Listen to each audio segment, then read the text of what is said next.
Un saludo para todos. Mi nombre es Claudia Duarte y el día de hoy voy a hablarles sobre la práctica de educación 2.0. Vamos a hablar sobre el enfoque conductista, el enfoque cognitivista, el enfoque constructivista y el enfoque cognitivista. De igual manera, vamos a hablar también sobre los modelos de comunicación, los diferentes modelos de comunicación que han trascendido a través de la historia. Y vamos a hacer un pequeño análisis sobre el rol que debe cumplir el educomunicador en la sociedad actual del conocimiento y el papel que juegan hoy las nuevas tecnologías de la información y la comunicación en la educomunicación. Bueno, adentrándonos un poco más, entonces vamos a dar inicio. Teorías del aprendizaje. Entonces, en las teorías del aprendizaje podemos encontrar el enfoque conductista. Se puede decir que las teorías del aprendizaje son un conjunto de explicaciones en las cuales podemos profundizar en un fenómeno total de aprendizaje. Dentro de estas teorías podemos encontrar diversas corrientes como son el enfoque conductista, en el cual, esta teoría es desarrollada por Pavlov y él indica que esto es un estímulo determinado con una respuesta apropiada, en donde esta teoría el docente distribuye la información y el estudiante pues se encarga de recibirla. Por eso tenemos, digamos que la información entre el estímulo, la respuesta y un refuerzo. Eso es una conducta totalmente observable. También se puede decir que puede ser un ejemplo cuando se asocian al menos dos estímulos al mismo tiempo. Ejemplo, pues podemos tomar como un ejemplo para este enfoque, es que una persona o un estudiante estudia, valga la redundancia, para un examen y el estímulo incondicionado es que aprueba el examen. Entonces todo se aprende de una respuesta. Cuando vemos un ejemplo de que algo está sucediendo y ya sabemos cuál es el resultado real, pues obviamente se va adoptando una conducta la cual es observable.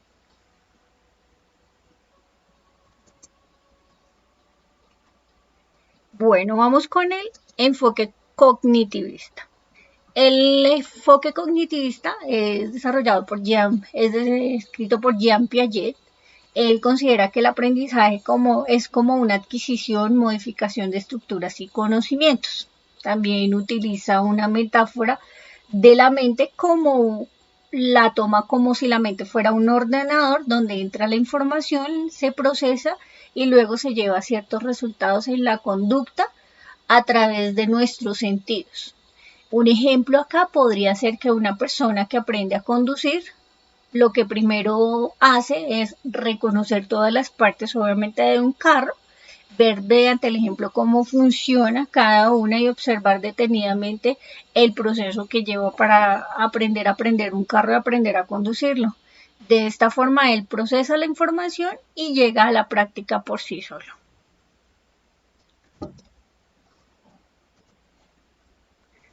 Ahora tenemos el enfoque constructivista. En el enfoque constructivista vemos que es un conocimiento base en el cual a partir de diferentes experiencias podemos generar o construir aprendizajes nuevos.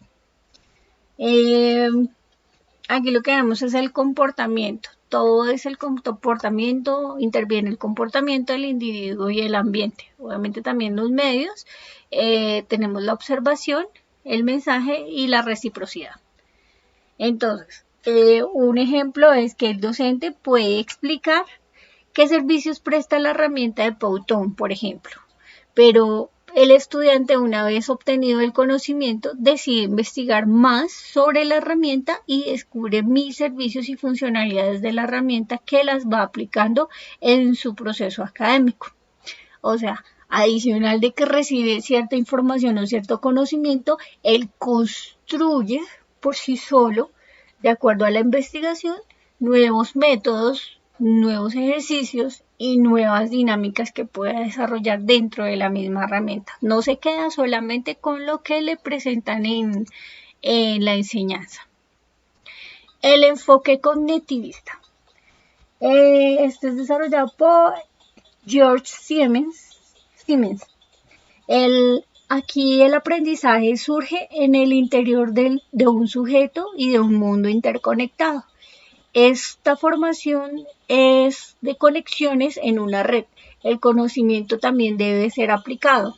Uno de los ejemplos que podemos tener en el enfoque conectivista es que un estudiante en etapa de formación no solo obtiene el conocimiento de lo compartido por su docente, sino que por medio de la red de conexiones se distribuye tanta información que él debe discernir lo importante y lo que no a través de los diferentes dispositivos y alimentar su mente de un nuevo conocimiento. Para esto es importante aprender, tener la concepción y el conocimiento de aprender a discernir las fuentes que son realmente óptimas y las que no para su aprendizaje. Ok, vamos con los modelos de comunicación. Bueno, tenemos aquí uno de los primeros modelos, fue el modelos ER, que fue desarrollado en la Primera Guerra Mundial y en 1914 y 1918. Se llama modelo, es más conocido como modelo ER, pero es modelo de estímulo-respuesta, en donde los medios y el estímulo llevan la comunicación a la audiencia y obtienen una respuesta. También tenemos el modelo EOR dentro del mismo grupo. Aquí el modelo es estímulo, organismo y respuesta. Es similar al modelo de estímulo y respuesta, solamente que digamos que se presenta un organismo. Entonces está el medio, el mensaje a través de la audiencia, y ya no solamente entonces llega a la audiencia, sino también tiene un efecto. El estímulo, el organismo y la respuesta. Comunicación versus comportamiento. Este es presentado por Harold y Laswell.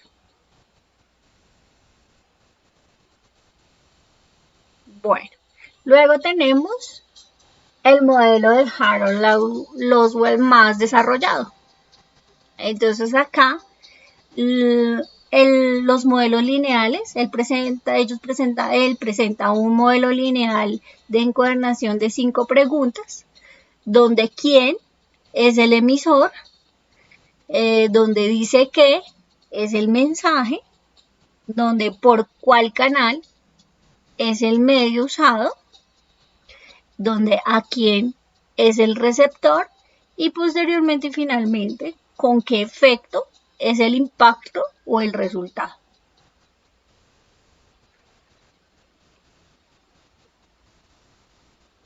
Aquí también él indica que la comunicación se entiende como un proceso de transferencia de información y este era un modelo físico de comunicaciones, sobre todo era más para el tema de radio y teléfono.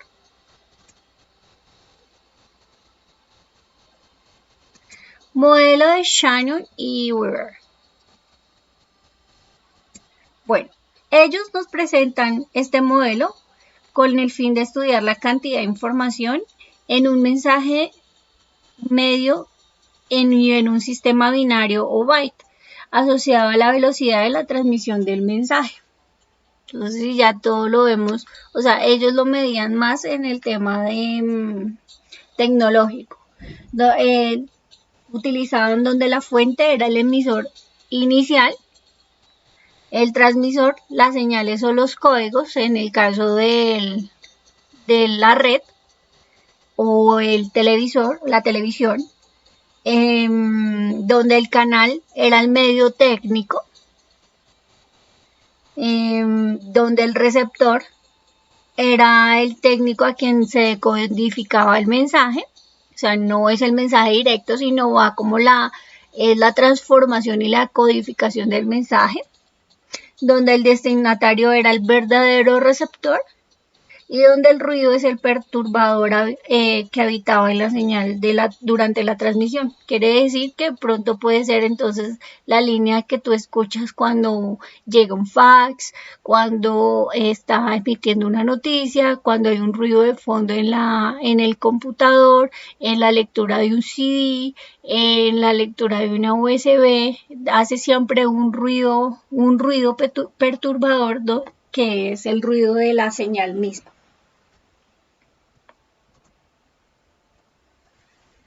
Bueno, luego seguimos con el modelo de flujo en dos etapas.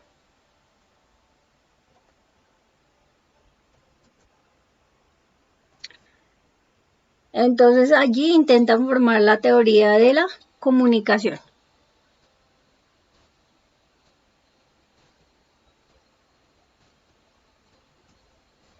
Aquí vemos remitente mensaje, opinión líder mensaje, la opinión y los posibles receptores del mensaje.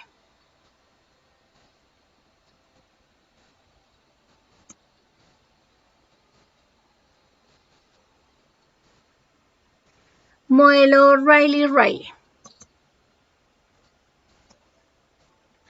En el modelo Riley-Riley, ellos nos presentan, John y Matilda nos presentan que allí indican que los procesos de comunicación son parte de un sistema social, donde siempre hay una interacción continua y hay un proceso de retroalimentación e interacción. Antes no habíamos visto ese proceso, entonces está el grupo primario y el grupo secundario. Está el mensaje, está el contexto social y está la retroalimentación. Es la misma de la ER, como les indicaba al inicio, que significa estímulo-respuesta. Entonces, pero aquí ya es llamado como una retroalimentación.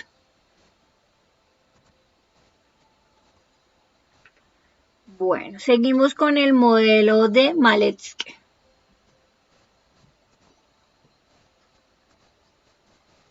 En el modelo de Maletsky, Gerard Maletsky muestra interacciones complejas entre las partes del proceso de comunicación hacia los factores sociales. Acá ya no solamente interviene el emisor, el mensaje en medio del receptor, sino que también empieza a intervenir las diferentes grupos o factores sociales como son la imagen de uno mismo, la personalidad, los grupos primarios, los grupos secundarios, las restricciones de la difusión, las restricciones por parte de los medios, la imagen que tiene el receptor del remitente, la imagen que pone el remitente del receptor, la autoimagen del receptor, la personalidad del receptor, la pertenencia a la audiencia del receptor y el sistema social. Modelos de usos y gratificación. Bueno, Robert K. Merton, Joseph Clapper, Charles Wright y Herta hacen que los medios, o sea, que es el interrogante de ellos es qué hacen los medios con la gente. Allí los estudios hablan acerca del uso de las gratificaciones y funciones de la comunicación. Entonces aquí vemos el remitente, las necesidades y los motivos, las características individuales sociales y el feedback que es como la respuesta, el control social, las consecuencias de la comunicación. En el receptor vemos las necesidades y motivos, las gratificaciones, las sanciones, usos de la comunicación, características individuales y sociales, y en la comunicación como tal, los propósitos y objetivos de la comunicación, significado de la comunicación, características del mensaje. Como vemos aquí, ya vemos es como un análisis interno de lo que es la comunicación y qué hacen los medios realmente con la gente, cómo se está comunicando la gente. Modelo funcional, de funcionalidad. El modelo de funcionalidad se centra sobre las distintas funciones que tiene la comunicación y es un modelo que se resume con las siguientes preguntas. ¿Cuáles son las funciones y disfunciones manifiestas de la comunicación masiva, la transmisión cultural y el entrenamiento para la sociedad, los subgrupos culturales, los individuos y los sistemas culturales? Aquí hacen un análisis más profundo, incluyendo no solamente el tema de la comunicación, sino también las funciones, disfunciones, la forma de transmisión cultural, la sociedad, los grupos y subgrupos culturales y el sistema cultural. Entonces incluyen acá el remitente, las necesidades, como lo vimos anteriormente, las necesidades y motivos, las características individuales y sociales, propósitos manifiestos y latentes, la comunicación, cuál es el objetivo, sus funciones, sus disfunciones, el mensaje, sus formas de mensaje, el feedback, que es entrada y salida, retroalimentación, control social, consecuencias de la comunicación, las conexiones con otros individuos y grupos y el receptor, sus necesidades y motivos, sus características individuales y sociales, usos de la comunicación y efectos de la comunicación manifiesto el mismo en el receptor. Modelo generalizado de la escuela política.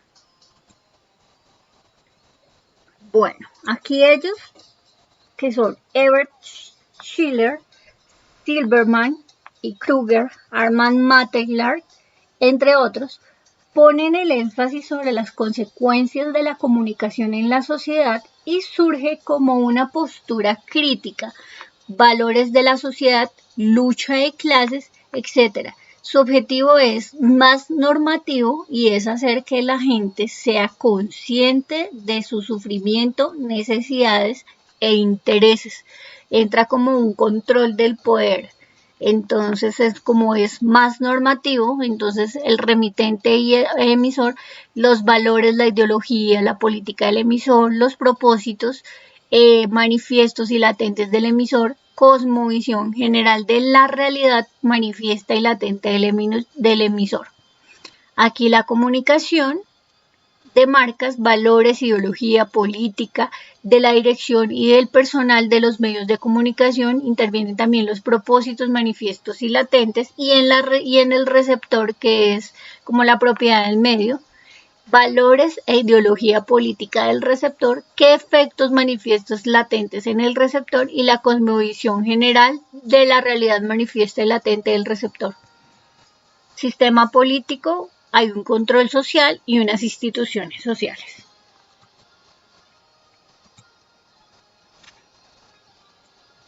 Modelo de contingencias.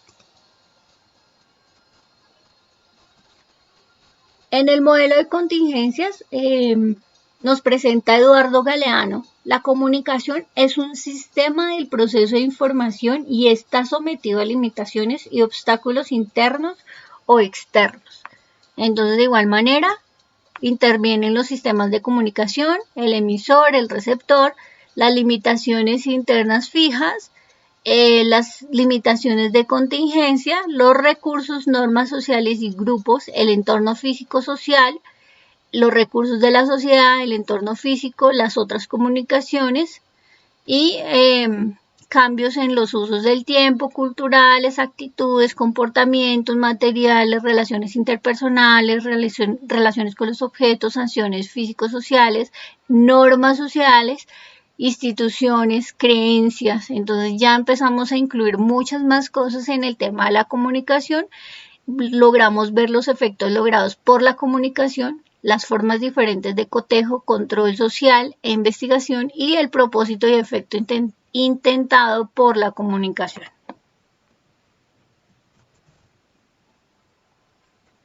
Bueno, y por último tenemos el modelo de la comunicación publicitaria, que es el modelo más o menos que tenemos hoy en día. Y está compuesto por emisor, mensaje, canal y audiencia. Aquí Warner nos presenta que el emisor es la empresa, el mensaje es la pieza publicitaria, los canales son los medios gráficos, como la radio, la televisión, la vía pública, etcétera, y la audiencia son los destinatarios de los mensajes publicitarios, el mercado potencial segmento blanco. En este caso, como estamos hablando más de educación que de publicidad, podemos decir que el emisor es el docente, que es nuestra institución, nuestra empresa, y también la parte comercial. El canal puede ser el internet, la radio, la televisión, el teléfono, los diferentes medios por los cuales nos vamos a comunicar a través de los estudiantes. Los mensajes, las piezas publicitarias, en este caso serían las piezas, también las actividades, las diferentes presentaciones que hacemos para nuestros estudiantes, las diferentes actividades o la forma en cómo estamos transmitiendo nosotros digamos, las actividades o las guías o la información académica de una asignatura, y la audiencia, por supuesto, son nuestros estudiantes. Debe haber una retroalimentación constante, un feedback, un cambio de actitudes y un cambio de comportamientos. Acá no solamente el receptor o la audiencia recibe, sino que retroalimenta, pregunta y genera nueva información. Bueno, entonces ya hablando de los modelos de comunicación, vamos a hablar ahora de algo mucho más importante, como son los roles del educomunicador. Entonces, diferentes roles que debe tener. Estar actualizado en conocimientos de medios y entornos comunicativos y educativos, inquieto por aprender más. No se puede quedar el educomunicador en lo que ya sabe. Debe estar constantemente actualizándose no solamente en las nuevas herramientas, sino en los nuevos medios de transmisión de su información. Debe saber poner en práctica el entorno multimedia, teniendo en cuenta el nivel académico del estudiante. Primero, es requerido que el estudiante sepa el manejo de las diferentes herramientas. Podemos entender que no todas no todos nuestros estudiantes tienen las mismas capacidades y tampoco tienen el mismo acceso a las herramientas. Por tanto, es necesario nivelar y saber qué necesidades y qué falencias o oportunidades han tenido nuestros estudiantes para poder llegar a ellos y poder desarrollar esa práctica en el entorno multimedia. Fomentar el aprendizaje mediante herramientas didácticas. Entonces es muy importante, no solamente nos podemos quedar en la cátedra, porque el educomunicador no solamente educa, sino se comunica a partir de diferentes herramientas didácticas, a partir de la gamificación, a partir de herramientas multimedia. Debe saber cómo transferir la información de aprendizaje.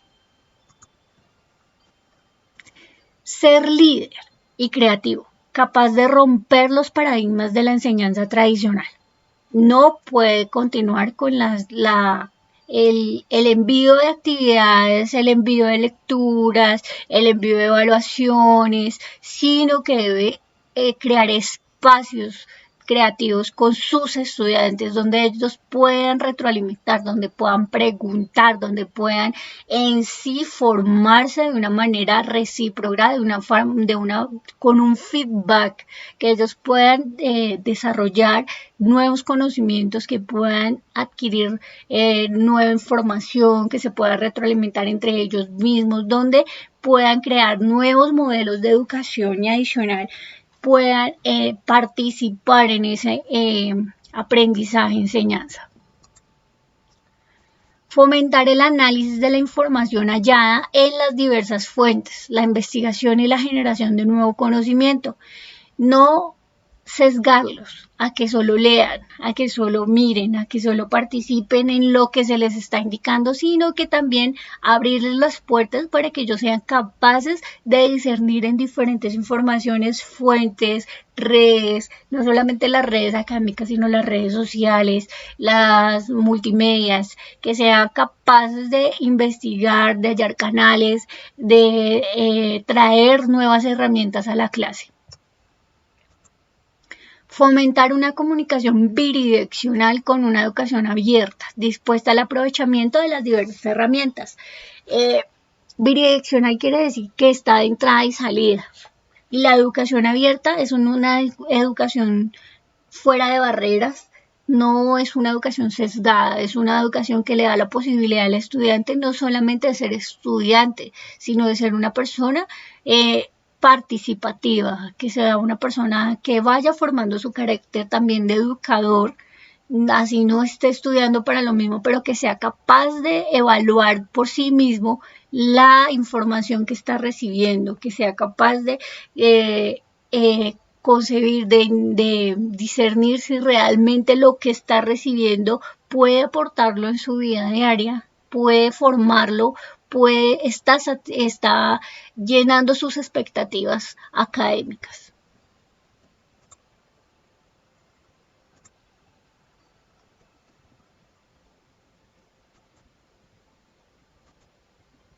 Bueno, y por último, pero no menos importante, vamos a hablar sobre el papel que juegan hoy las nuevas tecnologías de la información y la comunicación en la educomunicación. Primero, son un desafío para el educomunicador y para el estudiante. El docente que no diga que ha tenido desafíos en esta parte de la comunicación mezclada con la educación es porque no ha investigado, es porque no ha ido más allá, es porque no ha visto la gran cantidad de herramientas que le ofrece hoy en día las web 2.0. Permite generar nuevos escenarios de enseñanza mediante los cuales la educación se vuelve más interactiva y dinámica. Gracias a las nuevas tecnologías pasamos de una clase catedrática, de una clase de salón, de una clase de tablero, a una clase mucho más interactiva y mucho más dinámica para nuestros estudiantes. Podemos emitir videos, podemos hacer prácticas virtuales, podemos crear nuevos modelos académicos en los cuales ellos se sienten mucho más atraídos por el aprendizaje. Podemos utilizar herramientas tecnológicas como son las tablets, los computadores, los celulares, las diferentes herramientas que nos proporciona el medio para poder desarrollar ese sentido de investigación de nuestros estudiantes. Permiten un enfoque dialógico, lo cual permite la construcción de conocimiento. No solamente es recibir información, es crear un diálogo, una comunicación entre el docente y los estudiantes, estudiante-docente y estudiantes-estudiantes, lo cual permite mediante este tipo de comunicación una construcción de conocimiento permanente.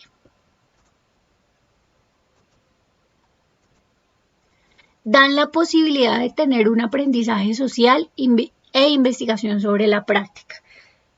Aquí el aprendizaje no es netamente académico, sino social gracias a las redes sociales. Hay que tener en cuenta que las redes sociales no solamente es para compartir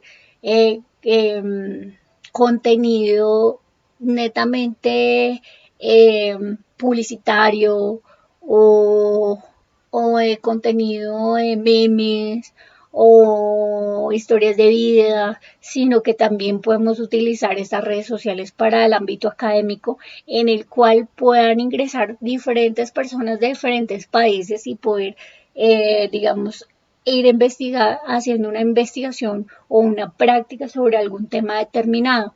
Las redes sociales en este momento creería que están mal usadas en términos en que las redes sociales están siendo demasiado sobreestimadas en el término en que se manejan solamente para la crítica, el bullying,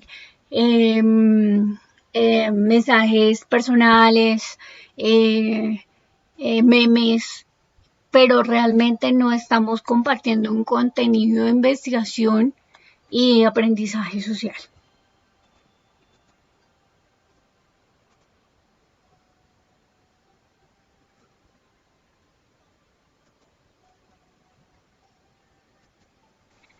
Bueno, ya teniendo o compartiendo toda esta información y haciendo un poco más de investigación sobre la práctica de educación de las web 2.0, podemos realizar diferentes conclusiones. Una de ellas es que mediante cada una de las teorías del aprendizaje se ha profundizado sobre el fenómeno de cómo se ha obtenido o cómo se obtiene el conocimiento.